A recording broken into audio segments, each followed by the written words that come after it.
All of you and welcome to the next paper set of yesterday's paper NDA test paper 17। अब इसको discuss करना हम लोग start करेंगे। तो लेट्स स्टार्ट।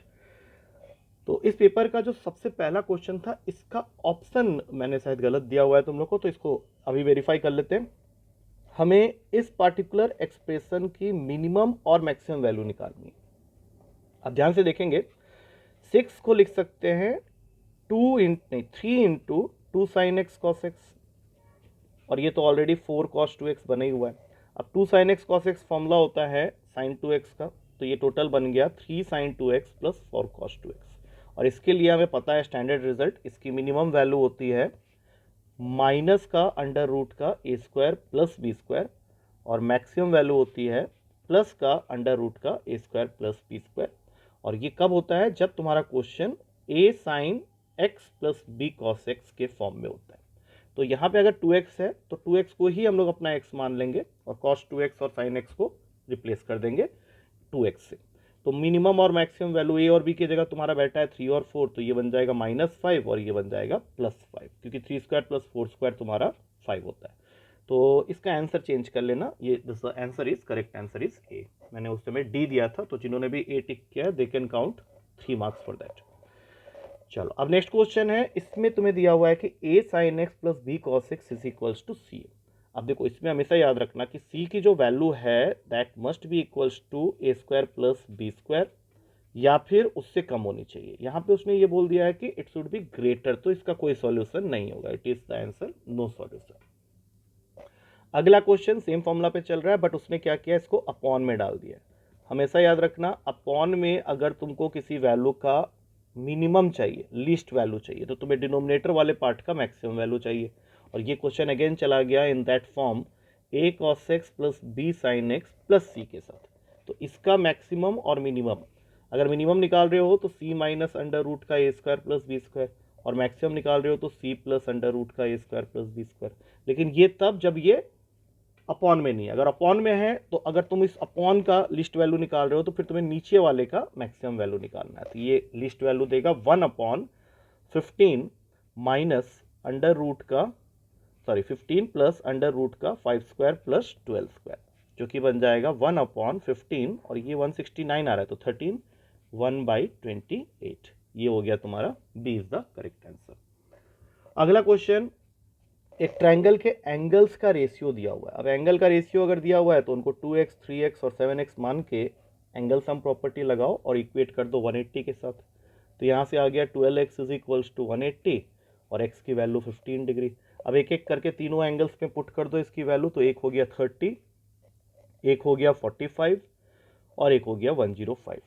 अब हमें क्या पता है कि sine A ratio sine B ratio sine C जो होता है वो इक्वल होता है करस्पॉन्डिंग साइड के रेशियो के साथ में, और क्वेश्चन तुमसे साइड्स का ही रेशियो मांग रहा है। तो हमें क्या करना है, यहाँ पे लिखना है साइन 30, साइन 45 और साइन 105 डिग्री। इनकी वैल्यूज को जैसे जैसे हम लोग यहाँ पे डालेंगे तो हमारा आंसर आ जाएगा। तो साइन 30 होता है 1/2, साइन 45 होता है 1/√2, साइन 105 थोड़ा कैलकुलेट कर लो, √3 + 1/2√2 आएगा। अब ये ऑप्शन तो है नहीं, तो इसको सिंगल रेशियो में लाने के लिए हम लोग एलसीएम ले लेंगे। अब यहाँ तुमको √2 मल्टीप्लाई करने की जरूरत है, यहाँ 2, और इसके पास तो 2√2 पहले से ही है, तो √3 + 1, बाद में इसको हटा दो।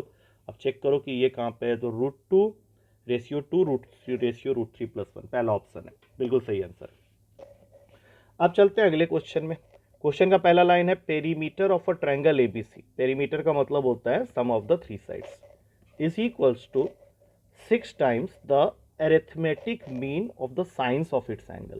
देखो, साइंस ऑफ इट्स एंगल मतलब जो एंगल्स हैं एबीसी उनका साइन वैल्यू का सम और उसका अरिथमेटिक मीन।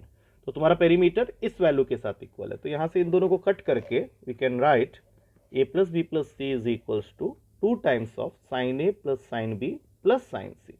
और हम लोग को ये भी पता है कि a को हम लोग रिप्लेस कर सकते हैं k साइन ए से, b को रिप्लेस कर सकते हैं k साइन बी से, और c को रिप्लेस कर सकते हैं k साइन सी से। तो हमारे पास में ये भी आ गया 2 साइन ए साइन बी प्लस साइन सी।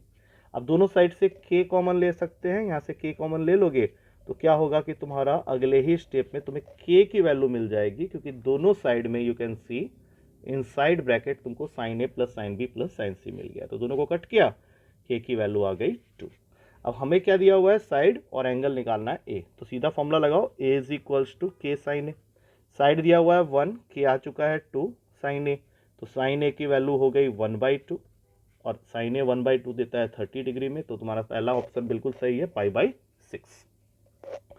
अब चलते हैं अगले क्वेश्चन में। 6 क्वेश्चन में तुमको दो रिलेशन के साथ क्वेश्चन आता है, एक side C is equals to 3 times of side B, और दोनों एंगल के बीच का रिलेशन है C minus B is equals to 90 degree, मतलब angle C minus angle B 90 degree है। तो अगेन साइन रूल से सी को लिख लो के साइन सी और बी को लिख लो के साइन बी, दोनों साइड से काट दिया। अब सी को रिप्लेस कर दो 90 प्लस बी से, और यहाँ पे तो 3 साइन बी है, sine 90 plus theta cos theta होता है, ठीक है। तो यहाँ cos b is equals to 3 sine b हो गया। अब एक बार देख लो तुम्हें निकालना क्या है, टेन बी निकालना है, तो यहाँ से कॉस बी को डिवाइड मार दो दोनों साइड में, क्या बनेगा 1 is equals to 3 tan b, और टेन बी की वैल्यू आ गई यहाँ से, इजी है 1/3। बिल्कुल ही सिंपल सा क्वेश्चन था, d option is the correct answer. अब चलते हैं अगले क्वेश्चन में, इन्वर्स का क्वेश्चन है, बेसिक क्वेश्चन है बिल्कुल। tan of sec inverse 1/x, ये तुम्हारे लेफ्ट हैंड साइड में है, और राइट हैंड साइड में है साइन ऑफ tan इनवर्स 2। तुम्हें अच्छी तरह से मालूम है कि अगर ब्रैकेट के बाहर tan है तो हमें सेक इनवर्स का ट्रायंगल बना के उसको भी tan में कन्वर्ट करने की जरूरत है। तो सेक होता है हाइपोटेनियस अपॉन बेस, तो परपेंडिकुलर हो गया रूट का 1 माइनस एक्स स्क्वायर, तो ये परपेंडिकुलर अपॉन बेस के हिसाब से tan of tan inverse root का 1 minus x square upon x आ गया। सेम तरीके से अभी ब्रैकेट के अंदर tan इनवर्स है, ब्रैकेट के बाहर साइन है, तो हम लोग को tan इनवर्स के अकॉर्डिंग परपेंडिकुलर अपॉन बेस, और ये हो गया √5, तो ये साइन है तो अंदर भी साइन इनवर्स लाने के लिए p/h लगाएंगे, तो ये 2/√5 होगा। अब इससे फ़ायदा यही होगा कि तुम अपने दोनों साइड से tan इनवर्स साइन इनवर्स को कैंसिल कर दो, नंबर्स के फॉर्म में क्वेश्चन आ गया। x निकालना है मुझे, तो हम लोग को स्क्वायरिंग करना पड़ेगा, 1 minus x square upon x is equals to 4/5, cross multiply कर लो, 5 minus 5x square equals to 4x square, तो अगले ही स्टेप पे 5 हो गया 9x स्क्वायर के इक्वल, और x की वैल्यू हो जाएगी 5/9 का under root, that means x आ गया तुम्हारा √5/3। √5/3 उसने ग्रेटर देन 0 बोला, इसलिए हम लोग पॉजिटिव पार्ट ही लेंगे, और b is the correct answer. अब चलते हैं अगले क्वेश्चन में, अगेन इसी का क्वेश्चन है, तो यहाँ पे दिया हुआ है tan inverse a/x plus tan inverse b/x is equals to π/2। तो कहीं ना कहीं दिख रहा है कि मुझे tan inverse a plus tan inverse b की फॉर्मूले की जरूरत पड़ेगी, तो सबसे पहले वही फॉर्मूला लिख लेते हैं, tan inverse a plus tan inverse b क्या होता है, tan inverse a plus b whole upon में 1 माइनस ए बी, मतलब a b upon x square. अब ये tan इनवर्स मेरा कोई काम का नहीं, उसको वहाँ भेज दो और एलसीएम ले लो, तो ये बन गया a plus b upon x,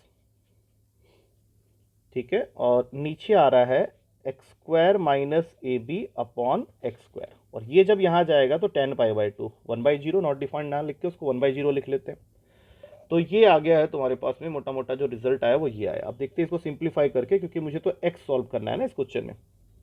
क्या करेंगे, a plus b upon x into x square upon x square minus a b is equals to 1/0।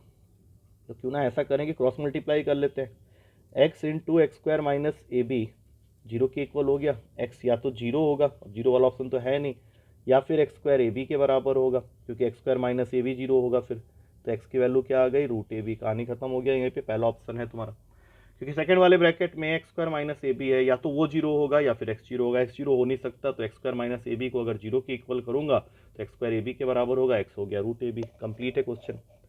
अगला क्वेश्चन, प्रिंसिपल वैल्यू निकालनी है इस एक्सप्रेशन की, कॉस इनवर्स माइनस का साइन 7π/6, माइनस का minus को रहने दो, साइन 7π/6, मतलब ये चला गया थर्ड क्वाड्रेंट में, थर्ड क्वाड्रेंट में साइन नेगेटिव होता है, तो इसको हम लोग लिखेंगे पाई प्लस π/6, पाई वाले लाइन को टच किया हुआ है, नेगेटिव तो होगा लेकिन इसको वो बना देगा पॉजिटिव, साइन π/6। अब साइन π/6 की वैल्यू होती है 1/2, पॉजिटिव आ गया, कॉस इनवर्स 1/2 की वैल्यू π/3 होती है, कहानी खत्म हो गई, सी ऑप्शन जरूर होगा, खत्म है। 10th क्वेश्चन, 10th क्वेश्चन में तुमको ये एक्सप्रेशन दिया हुआ है, tan inverse 1 minus x whole upon में 1 plus x is equals to tan inverse x whole divided by 2, और तुमको x के लिए सॉल्व करना है। तो क्रॉस मल्टीप्लाई कर लेते हैं, इस 2 को यहाँ पे भेज दो। 2 tan inverse 1 minus x upon 1 plus x is equals to tan inverse x. अब हमारे पास में 2 tan इनवर्स एक्स का फॉर्मूला होता है tan इनवर्स 2x अपॉन में 1 माइनस एक्स स्क्वायर, लेकिन यहाँ पे x की जगह ये पूरा टर्म है तो ये मैं पूरा का पूरा लिख रहा हूँ, is equals to tan inverse x. tan inverse उड़ा दिया। अब इसको थोड़ा सा सिंप्लीफाई करते हैं। तो ऊपर आ गया 2 माइनस 2x अपॉन में 1 प्लस एक्स, ये नीचे वाला टर्म ऊपर भाग जाएगा 1 प्लस एक्स का होल स्क्वायर, और ये यहाँ पे जाके खुल के तुम्हारे पास में आ जाएगा 1 प्लस एक्स का whole square minus 1 minus x का होल स्क्वायर, मतलब टोटल आ रहा है 4x। 2x रह जाएंगे ना, हाँ ठीक है, और यहाँ पे बैठा हुआ है x, तो एक 1 प्लस एक्स और चला गया, तो टोटल आ गया 2 minus 2x whole multiplied with 1 plus x, और राइट हैंड साइड में 4x स्क्वायर रह गया। अब ब्रैकेट खोलो, 2 plus 2x minus 2x square is equals to 4x square, ये भी गया। 2 की वैल्यू हो गई 6x स्क्वायर के इक्वल, x स्क्वायर हो गया 2/6 के इक्वल, दोनों को यहीं पे कट किया, x स्क्वायर की वैल्यू आ गई है 1/3। तो ये बताने की जरूरत नहीं है कि नेक्स्ट स्टेप में x की वैल्यू आ जाएगी 1/3। तो with this we come to the end. Working तुम देख सकते हो यहाँ पे, ज़्यादा टफ नहीं था, बट बच्चों के स्कोर्स इसमें आए नहीं थे इस पेपर में, तो very carefully go through with the solutions of all this questions. ठीक है, अब हमारा एक सेट और बच जाता है, उसको भी कंप्लीट करते हैं। ठीक है, चलो।